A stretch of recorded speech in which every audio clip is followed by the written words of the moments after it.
नमस्कार दोस्तों, मैं रूपेश कुमार आप सबों का स्मार्ट लर्न हब पे स्वागत करता हूं और आप मुझे मेरे यूट्यूब चैनल रूपेश मैथ्स पे भी फॉलो कर सकते हैं और मैंने वहां पे आपको कुछ वीडियो लेक्चर प्रोवाइड भी किया हुआ हूं और इस चैनल का लिंक मैं इस वीडियो के डिस्क्रिप्शन में भी डाल दूंगा सो दैट आप डायरेक्टली हमारे चैनल तक पहुंच पाएँ। और अभी मैं आप लोगों को स्मार्ट लर्न हब चैनल पे अलजेब्रा से कुछ क्वेश्चन कराने वाला हूं और इसमें जो क्वेश्चन को हम लोग करेंगे वैल्यू पुटिंग मेथड से करेंगे। वैल्यू पुटिंग मेथड्स, यह वैल्यू पुटिंग मेथड क्या है आई होप आप लोग बहुत कोई जानते भी होंगे। तो चलिए मैं थोड़ा सा पहले आपको एक आइडिया दे देता हूं वैल्यू पुटिंग मेथड में हम लोग करते क्या हैं। इसके करने के कई सारे तरीके हैं। एक तो आप जैसे आपने बचपन से पढ़ा होगा कि अगर एक इक्वेशन हो और एक वेरिएबल हो तो आप इजीली से इसको कैलकुलेट करके निकाल लेंगे। और एक इक्वेशन एक वेरिएबल जैसे 5x plus 3 is equal to 2 है तो x का वैल्यू यह इक्वल का साइन आपको यहाँ पे इक्वेशन शो करेगा। तो यहाँ पे x का वैल्यू आप इजीली निकाल सकते हैं। इसको इधर करेंगे -1 आ जाएगा, 5 को इधर करेंगे 1/5 आ जाएगा यानी -1/5। और फिर अगर दो इक्वेशन हो, इसको भी आपने किया होगा, और दो वेरिएबल हो तो इसको भी आप क्लास 10th 9th में अच्छे से सीखे होंगे। जैसे x प्लस वाई कुछ भी है, k है, x माइनस वाई और कुछ है, लेट से l है। तो इसको आप कई सारे मेथड से इस तरीके के क्वेश्चन को करना आपने सीखा है। लेकिन अगर एक से अधिक वेरिएबल हो जैसे x plus Y plus Z is equal to 0 है और मैं आपसे यहाँ पे x y z का वैल्यू इंडिविजुअली पूछ लूँ तो यहाँ पे कई सारे आंसर हो सकते हैं। कोई बोल सकता है ये तीनों 0 होगा तो यह 0 के इक्वल होगा। कोई बोल सकता है यह -2 यह 2 यह 0 हो जाएगा यानी x -2 y 2 z 0, तो यह भी 0 को सेटिस्फाई कर रहा है। तो इसका हम लोग कोई एक स्पेसिफिक वैल्यू नहीं निकाल सकते हैं x y z का अगर एक इक्वेशन है। तो इसमें हम लोग क्या करते हैं, अगर एक इक्वेशन है तो लेकिन एक वैल्यू हम लोग फाइंड कर सकते हैं। दैट मीन्स अगर y z को हम लोग हटा भी दे तो x का वैल्यू जो 0 आ गया तो यहाँ से इस तरीके से हम लोग y और z का कुछ भी वैल्यू रख के x का वैल्यू निकाल सकते हैं। तो इसी तरीके से हम लोग अभी कुछ क्वेश्चन लेते हैं सो दैट आपको एक आइडिया मिल पाए कि अगर एक से अधिक वेरिएबल हो और इक्वेशन का संख्या वेरिएबल से कम हो तो हम लोग कैसे उसमें कुछ वैल्यू पुट करके हम लोग उसका आंसर फाइंड आउट करते हैं। तो यहाँ पे चलिए फर्स्ट क्वेश्चन लेते हैं। क्वेश्चन है if a plus B plus C is equal to 5 and A B plus B C plus C is equal to 8 then find the value of B C into B plus C plus C A into C plus A plus A B into A plus B. और आपको यह option 20 30 40 50 दे रखा है। आपको बताना है कि इसका वैल्यू किसके इक्वल होगा। अब यहाँ पे आप देखेंगे तो कितने इक्वेशन हैं, एक इक्वल है एक इक्वेशन और यह दूसरा इक्वल यानी दो इक्वेशन है। इक्वेशन का संख्या कितना है, 2 है। और वेरिएबल देखिए A B C, her term में आपको ए बी सी ही मिलने वाला है यानी वेरिएबल का संख्या यहाँ कितना हो गया, वेरिएबल का संख्या हो गया 3। तो दैट मीन्स अगर दो इक्वेशन है तो हम लोग दो वैल्यू ही फाइंड आउट कर सकते हैं और इसका जो आंसर भी डिपेंड करेगा किसी दो वैल्यू पे डिपेंड करेगा। तो इसके लिए हम लोग तीसरे वेरिएबल को कुछ भी मान सकते हैं। जैसे यहाँ पे 3 वेरिएबल है ए बी सी, ठीक है। अब हमें यह पता चला कि दो इक्वेशन है तो दो वेरिएबल फिक्स होगा। हम लोग ए और बी को फिक्स कर लेते हैं कि इसका कोई वैल्यू होगा, लेकिन सी को हम लोग अपने मन से कुछ मान सकते हैं।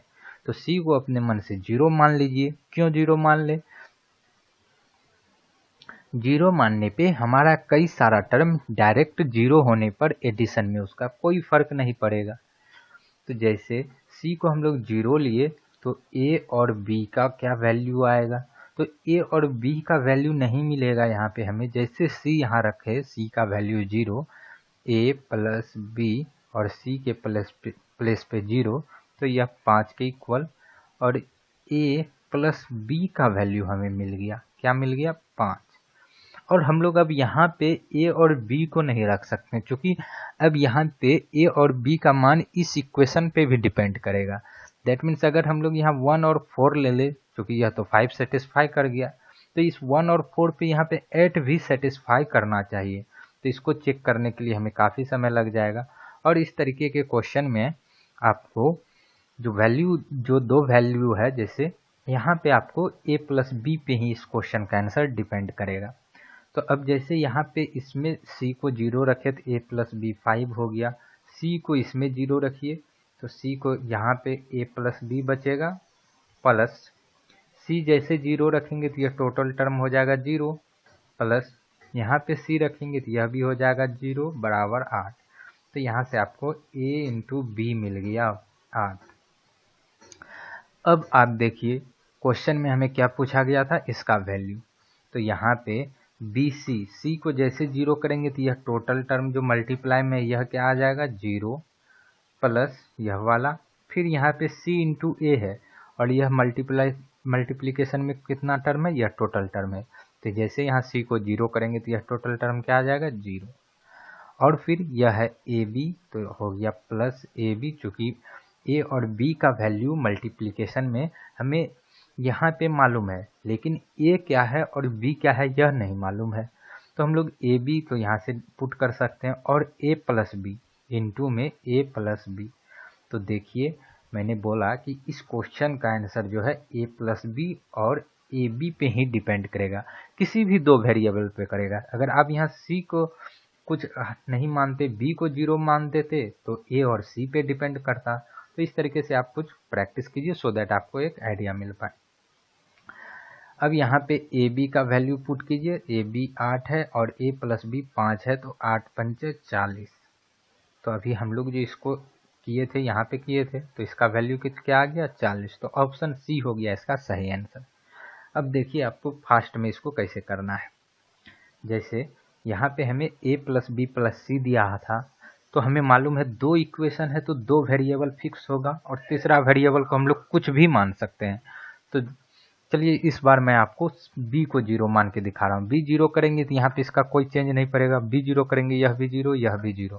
तो आपको यहाँ पे a प्लस सी आ जाएगा 5 और फिर c प्लस ए c इंटू ए आ जाएगा 8, इससे c इंटू ए 8 आ जाएगा और यहाँ से a प्लस सी 5 आ जाएगा।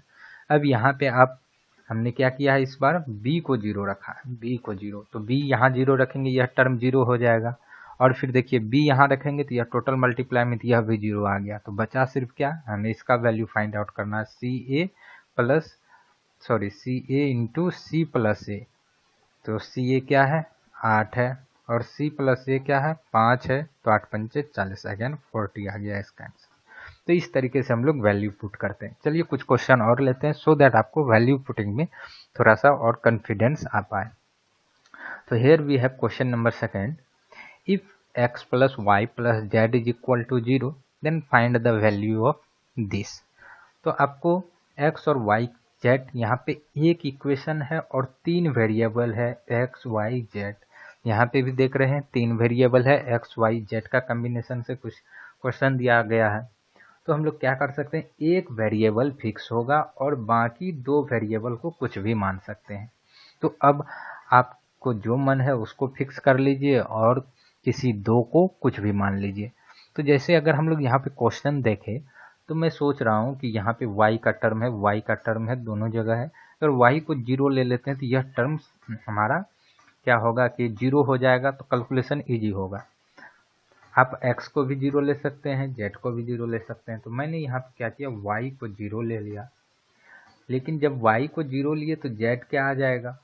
अब देखिए यहाँ पे आप कई तरीके से कर सकते हैं, जैसे x और z बचा, तो x को कुछ भी ले लीजिए, क्योंकि हम लोग यहाँ पे दो टर्म को कुछ ले सकते हैं।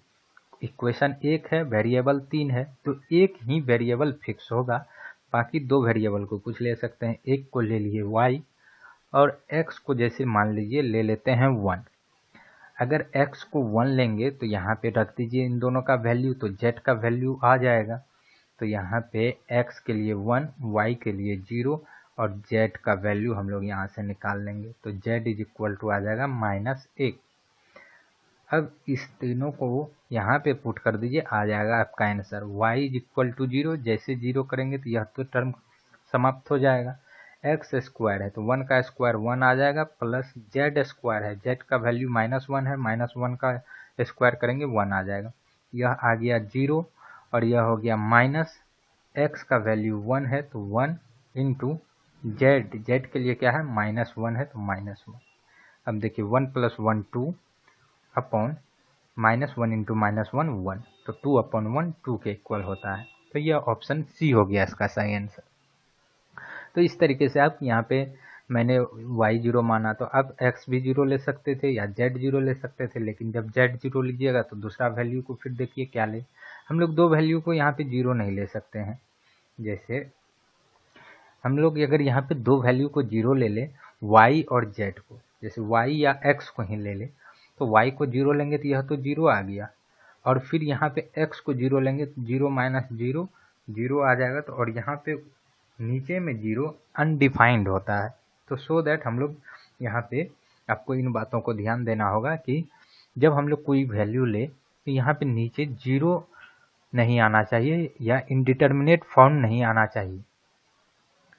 चलिए अब नेक्स्ट क्वेश्चन देखते हैं। इसका एक मेथड और मैं वैल्यू रखने का आपको बाद में बताऊंगा। अभी चलिए क्वेश्चन नंबर और नेक्स्ट देख लेते हैं क्या है। So now friends, here we have question x minus A square upon B plus C plus X minus B square upon C plus A plus X minus G square upon A plus B is equal to 4 times of A plus B plus C, और आपको x का मान बताना है। तो यहाँ पे अब आप क्या करें कि यहाँ पे या तो आप x का ही वैल्यू पुट करना है, तो x का वैल्यू तो इसी में से कोई एक होगा। तो आप यह भी कर सकते हैं कि x के पोजीशन पे एक बार इसको रख के चेक कर लीजिए, एक बार इसको रख के चेक कर लीजिए, एक बार इसको, एक बार इसको, जो वैल्यू सेटिस्फाई कर जाएगा इसके इक्वल आ जाएगा तो वह हो जाएगा आंसर। लेकिन इसको आप वैल्यू पुटिंग से भी कैसे कर सकते हैं। नीचे देख रहे हैं कि b प्लस सी है, c प्लस ए, माइनस में कोई टर्म नहीं है। अगर एक एक ले लेते हैं तो यहाँ पे भी 2 बनेगा, 2 बनेगा, 2 बनेगा, यानी कि नीचे हमारा 0 नहीं बन रहा है। जब नीचे 0 नहीं बन रहा है तो यह अनडिफाइंड नहीं होगा। अगर नहीं होगा तो हम लोग 1 1 ले सकते हैं। तो हम यहाँ पे क्या करते हैं, a को भी 1 ले लेते हैं, क्योंकि देखेंगे तो इक्वेशन एक है और वेरिएबल 4 है, 1 2 3 4, एक्स ए बी सी, सभी टर्म में देखिए एक्स ए बी सी है। तो हम लोग यहाँ पे एक इक्वेशन है तो एक वेरिएबल x को ही फिक्स कर देते हैं, क्योंकि x निकालना है तो x का जो वैल्यू आएगा वह हो जाएगा यहाँ पे आंसर। लेकिन हम लोग x को फिक्स नहीं करेंगे और यहाँ पे हम लोग x को कुछ नहीं मानेंगे, क्योंकि x को अगर कुछ मान लेंगे तो फिर हम लोग वैल्यू किसका निकालेंगे, x को तो हमें निकालना है। इसलिए x को फिक्स करते हैं, a b c को कुछ मान लेते हैं, a को भी 1 मान लिए, b को भी 1 मान लिए, c को भी 1 मान लिए। 1 1 इसलिए मान लिए कि यहाँ पे हमें इनडिटर्मिनेट फॉर्म नहीं आ रहा था और यह जो भी वैल्यू आएगा वह डिफाइंड होगा। जैसे x माइनस 1 का अपॉन यहाँ पे 2 आ जाएगा, क्योंकि a के लिए हम लोग 1 रखे, और b प्लस सी 1 + 1 2 हो जाएगा। इसी तरीके से x माइनस 1 आ जाएगा, यह भी 2 आ जाएगा, यह भी x माइनस 1 अपॉन 2 आ जाएगा, बराबर 4 टाइम्स ऑफ 1 + 1 + 1 3, तो यह आ गया। इसको आप डायरेक्ट लिख सकते हैं 12। अब इसका एलसीएम ले लीजिए, 2x प्लस x प्लस यह आ जाएगा 3x minus 3 is equal to 12। अब यहाँ से इसको सॉल्व कर लीजिए तो यह आ जाएगा आपको 3x इज इक्वल टू 24 + 3 यानी 27। तो x का वैल्यू यहाँ से आप निकाल सकते हैं 9। अब a b c को इस ऑप्शन में पुट कीजिए, जो भी ऑप्शन आपको 9 वैल्यू दे देगा वह हो जाएगा आपका आंसर। a के लिए 1 पुट करें, b के लिए भी 1 और c के लिए भी 1, 1 + 1 3 हो गया, 3 का स्क्वायर 9, तो यह हमारा आंसर हो सकता है। और देखते हैं कोई और ऑप्शन भी देता है हमें 9 आंसर, तो चेक कर लेते हैं। 1 का स्क्वायर 1 1 1, तो यह 3 के इक्वल आ जाएगा। और जैसे यहाँ पे भी 1 × 1 1 हो जाएगा, b और c 1 है तो 1 यह भी हो जाएगा, यह भी 1, यह भी 3 के इक्वल आएगा। और यह भी 3 के इक्वल आएगा। तो हमारा ए आंसर होगा सही आंसर, क्योंकि यहाँ पे ए बी सी का वैल्यू रखने पे भी 9 आ रहा है जो कि x का वैल्यू है, और यहाँ पे भी इस क्वेश्चन में ए बी सी रखने पे x का वैल्यू 9 आ रहा है। तो यह हो गया इसका सही आंसर। तो आई होप फ्रेंड्स यहाँ से आप इसको समझ पाए होंगे। जैसे क्वेश्चन नंबर 2 में यहाँ पे मैं आपको बता रहा था कि जब आप किसी एक वैल्यू को y को जैसे 0 किए तो हमें क्या मिल सकता था, यहाँ पे x plus 0 plus Z is equal to 0। तो यहाँ से हमें x is equal to minus Z, तो इस वैल्यू को भी रख के हम इसको सॉल्व कर सकते थे, क्या कि x के जगह माइनस जेड रख दें।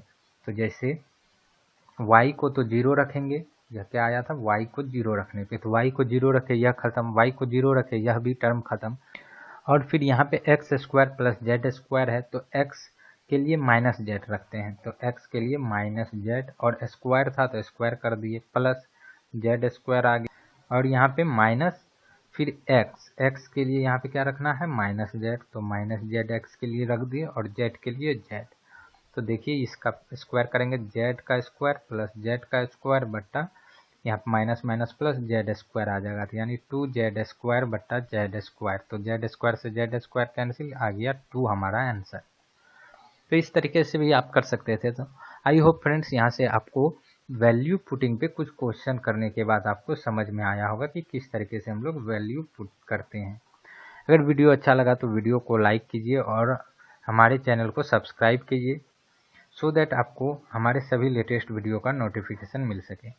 आप मुझे रुपेश मैथ्स यूट्यूब चैनल पे भी सब्सक्राइब कर सकते हैं, जिसका लिंक मैं इस वीडियो के डिस्क्रिप्शन में दे दूंगा, सो दैट आप डायरेक्ट हमारे चैनल तक पहुंच पाए। तो मिलते हैं नेक्स्ट वीडियो में फ्रेंड्स, तब तक के लिए good bye, may God bless you.